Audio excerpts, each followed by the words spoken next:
La Commission européenne lance un avertissement à 8 pays membres pour déficit excessif dans leur programme budgétaire.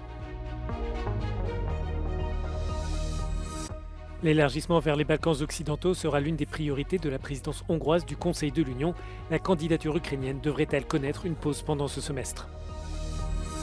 Le Premier ministre des Pays-Bas, Mark Rutte, est bien parti pour succéder à Jens Stoltenberg au poste de secrétaire général de l'OTAN suite à la levée du veto de Viktor Orban.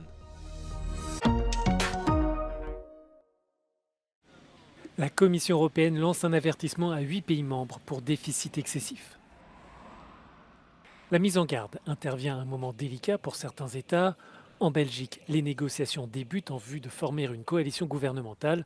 De son côté, la France se prépare à des élections législatives anticipées où le Rassemblement national et le Nouveau Front populaire, les deux principales formations politiques selon les sondages, promettent d'augmenter les dépenses publiques. Any government that's going to arrive to power in July will have a very busy summer preparing a multi-year fiscal plan that has to be more or less compliant with the fiscal rules and more or less, compliant with the economic program under which this government would have been elected. And the reality is that no government, including the current one, really has a plan to address France's fiscal challenges. L'avertissement de la Commission concerne aussi l'Italie, la Hongrie, la Pologne, la Slovaquie, Malte et la Roumanie. Bucarest est particulièrement pointé du doigt pour ne pas avoir tenu compte des mises en garde indiquées en 2020. L'institution estime que d'autres pays n'ont commis que des infractions mineures ou temporaires aux normes budgétaires et ne sont donc pas inclus dans cette liste. En cas de non-respect des règles, les capitales concernées pourraient être soumises à l'amende. Pour la Commission, ces mesures n'ont rien à voir avec l'austérité. Non dobbiamo confondere la cautela nella spesa con l'austerità. La cautela nella spesa è necessaria per paesi ad alto debito e con un deficit molto alto. L'Italia ha un deficit superiore al 7% e un debito superiore al 135%.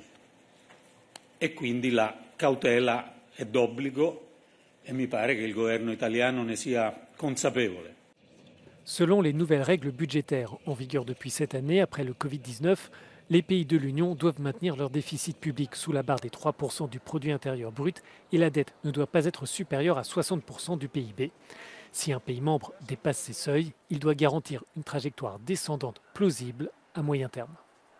The worst situation are in Romania and Slovakia, where the budget deficit is 7 and 6% this year, well above the 3% limit. And these are followed by Hungary, Poland, and France, with a budget deficit somewhat over 5%. Cette annonce représente la première étape de la Commission dans l'ouverture d'une procédure pour déficit excessif qui devrait être confirmée en juillet par le Conseil, l'institution qui représente les États membres.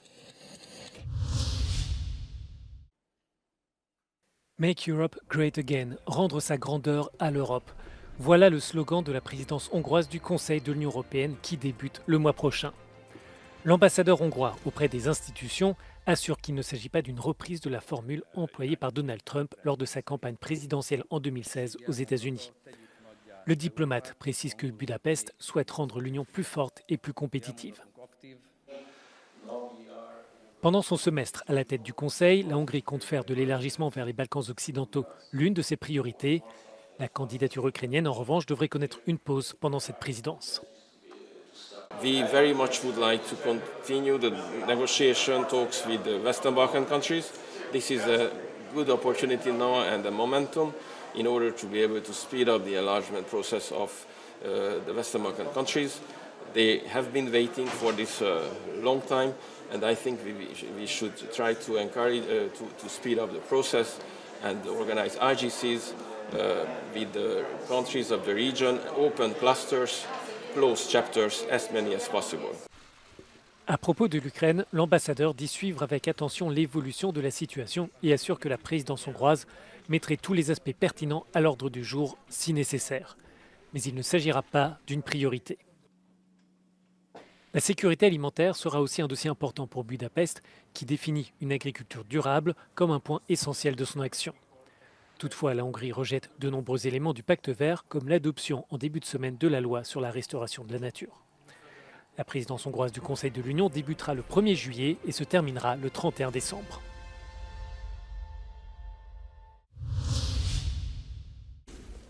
Le Premier ministre des Pays-Bas, Mark Rutte, est en passe de devenir le prochain secrétaire général de l'OTAN, après la levée du veto de Viktor Orban à sa candidature. Dans une lettre adressée au Premier ministre hongrois, Mark Rutte a déclaré qu'il respecterait l'accord annoncé la semaine dernière à Budapest par Jens Stoltenberg, l'actuel secrétaire général de l'OTAN. Selon cet accord, la Hongrie ne sera pas tenue de participer au soutien de l'Alliance atlantique envers l'Ukraine. Jens Stoltenberg considère que la nomination de son successeur est désormais imminente. Så dette betyr at vi veldig nær en beslutning. Det jo ikke jeg som skal beslutte hvem som blir min etterfølger, det det NATOs medlemsland som skal gjøre, men jeg glad for at man nå veldig nær en beslutning, fordi Ungarn var et av de ytterst få landene som motsatte seg Mark Rutte, og når Ungarn nå støtter Mark Rutte, så det svært lite som gjenstår før han valgt.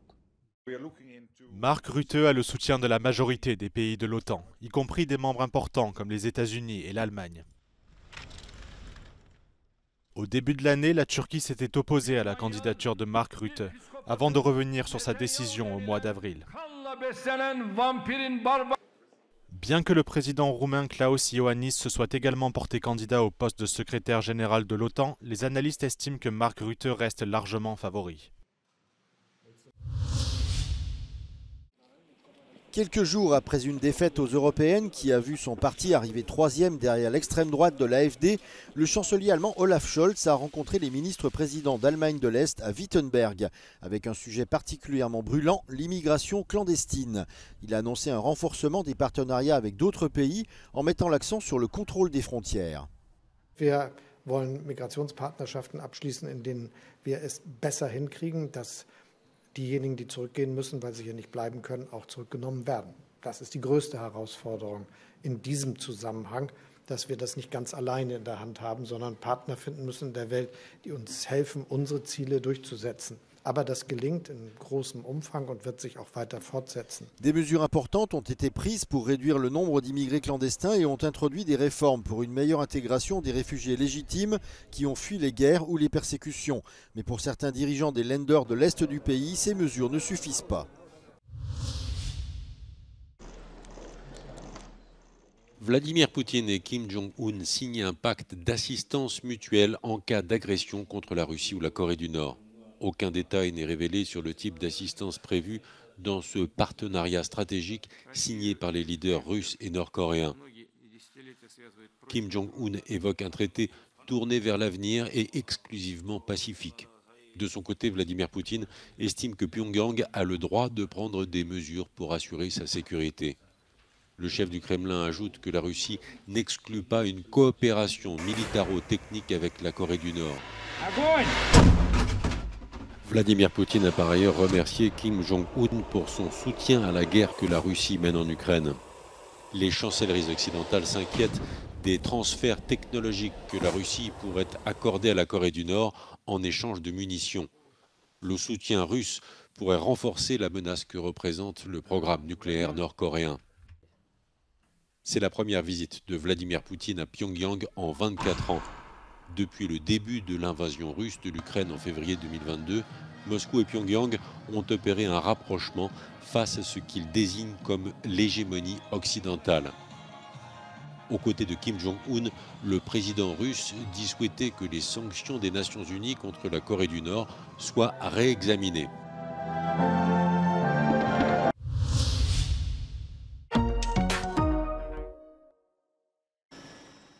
Cet hélicoptère qui survole la capitale française fait partie du dispositif inédit mis en place par l'armée de l'air pour sécuriser les Jeux Olympiques. Le ciel parisien sera particulièrement protégé le 26 juillet, jour de la cérémonie d'ouverture. Ce sera des hélicoptères d'alerte au sol, en vol, en fonction des points forts, des moments décidés par notre donneur d'ordre, pour assurer la protection de l'espace aérien. Chaque jour, plus de 12 000 avions transitent dans l'espace aérien parisien. Mais pendant les JO, plusieurs zones seront temporairement interdites aux aéronefs, autour notamment de Paris. C'est le cas des dispositifs particuliers de sûreté aérienne pour lesquels donc, les hélicoptères Fenech participent justement à ce dispositif qui est forcément renforcé pour la période des Jeux Olympiques. Pendant la durée de la compétition, certaines parties de Paris ne seront accessibles qu'avec un QR code, une disposition censée renforcer la sécurité.